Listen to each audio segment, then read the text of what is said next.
Diego Velázquez, who lived from 1599 to 1660, was the court painter of King Philip IV of Spain. He played an essential role in presenting Philip as a powerful leader. Velázquez's position enabled him to achieve a level of recognition never before accorded to a painter in Spain. The artist's great masterpiece, Las Meninas, translated as The Maids of Honor, was painted in 1656. Although in this work Velázquez places the Princess Margarita center stage, the title refers to her ladies-in-waiting, her meninas. Velázquez himself can be seen painting and participating in everyday life at court. A careful analysis of the painting also reveals how the artist used it to enhance his social status and the nobility of the art of painting. The arrangement of the figures in the foreground creates an implied line. This rhythmic line guides the viewer's eye through the painting and introduces the characters. It also creates variety and movement in the composition. Stability and unity are created in the background by the strict vertical and horizontal lines of the framed objects and the door. There are three sources of light in Las Meninas. One source casts a shadow under Margarita's skirt. A second light source comes from a window on the right. It illuminates Margarita's face and casts shadows on the faces of her attendants. A third source of light is the door opened by Don José Nieto, a royal assistant and confidant of the Queen. Velázquez created a spectrum of warm and cool color combinations with different values of grays and browns. He used red-orange to direct the viewer to look at important areas. Las Meninas was painted with oils and finished with a varnish. This gives the painting a very smooth surface. The painter's brushstrokes create implied texture, as shown in the satin of the ladies' dresses and the illusionistic fur of the dog. His brushstrokes are thick and quick for lace and ribbons. He used smoother lines and thinner paint for the faces. Standing close to the canvas, one can see the separate brushstrokes, which merge into a recognizable image when viewed from a distance. Velázquez's technique would be greatly admired by Impressionist painters in the late 19th century. The arrangement of the figures in Las Meninas is very complex. Center stage is the Princess Margarita with her meninas. This grouping creates a central triangle. Another triangle is created by a female dwarf, a young dwarf, and a dog. The female dwarf stands proudly, looking directly at the viewer. The younger dwarf looks down, placing a foot on the sleepy mastiff and guiding the viewer's eye. Three well-lit points of interest form another equilateral triangle: the highlight on Margarita's face, the doorway, and the light reflecting off the mirror. Two rectangles on the rear wall frame paintings of scenes from Ovid's Metamorphoses by Peter Paul Rubens. It is important to note that these are hanging above the two workers of the court, Velázquez and Nieto. The two canvases and the mirror create another triangle when linked. Velázquez uses linear perspective to create depth and space in Las Meninas. The black frames on the right wall and the ceiling hooks guide the viewer's eye towards the vanishing point. The mirror, reflecting the king and queen, suggests a continuation of space beyond the painting. Art historians debate whether the reflection indicates the presence of the king and the queen in the room. Or does the mirror reflect a portrait on Velázquez's canvas? A recreation of the perspective of the room suggests that the mirror must reflect something to the viewer's left. There is other evidence that the royal couple may be posing for their portrait. The reactions of the characters in the work convey a sense of arrested motion, as if someone has just entered the room.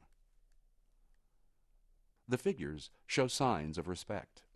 Margarita pauses, and even the dog seems to bow his head. The presence of the queen's escort, Nieto, also suggests that the royal couple is in the room. Nieto appears to be opening the door and beckoning to the queen. However, there are no records of a complete portrait of the king and queen on a canvas this large. Other possibilities have been suggested. Velázquez may, in fact, be painting the princess, as Margarita does seem to be posing and perhaps even looking at herself in a mirror in front of Velázquez. The size of the canvas, however, again seems inappropriate for a portrait.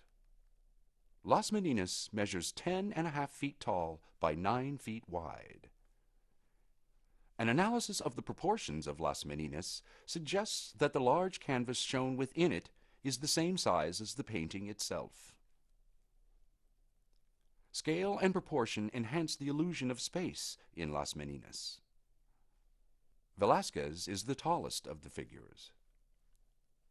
Presumably, Nieto would have been the next tallest, but he is shown considerably smaller than Velázquez to suggest distance. The overlapping of figures also heightens the impression of depth. Las Meninas is an example of asymmetrical balance in art. The sense of weight is even throughout, but each side of the central axis is not identical.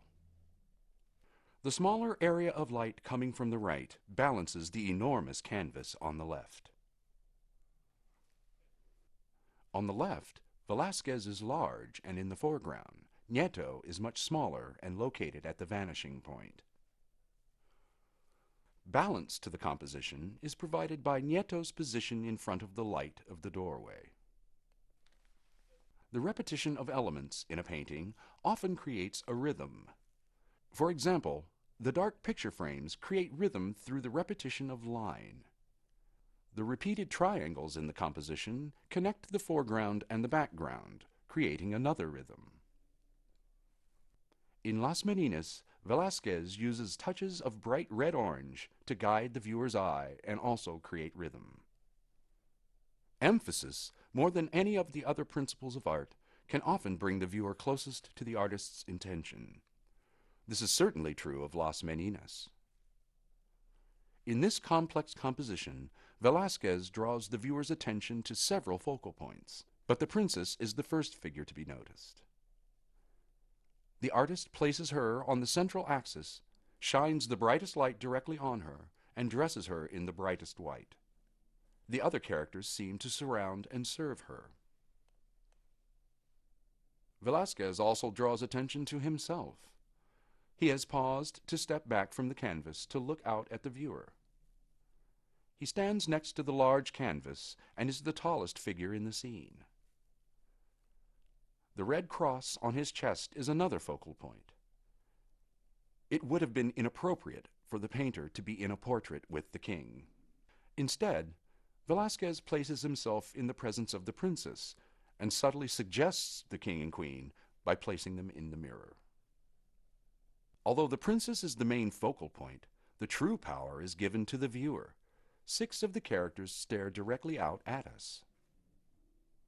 The intended viewer was King Philip IV himself, and there is therefore an air of deference as the characters look out towards the man who was their master, husband, or father.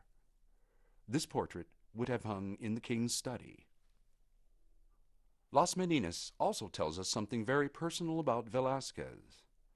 One of his greatest desires was to become a member of the knighthood of Santiago. He had many obstacles to overcome. The knighthood would not accept a person who was not of noble blood, nor anybody of Jewish descent. Velázquez may have been descended from nobility on his mother's side, but likely had Jewish blood from his father's family.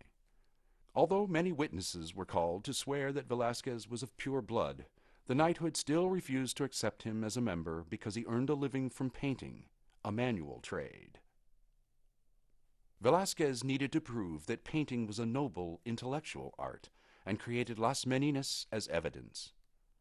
The complexity of the composition, the use of linear perspective, and the intrigue created by the undefined presence of the royal couple all demonstrate that painting was an art of the mind and not just of the hands.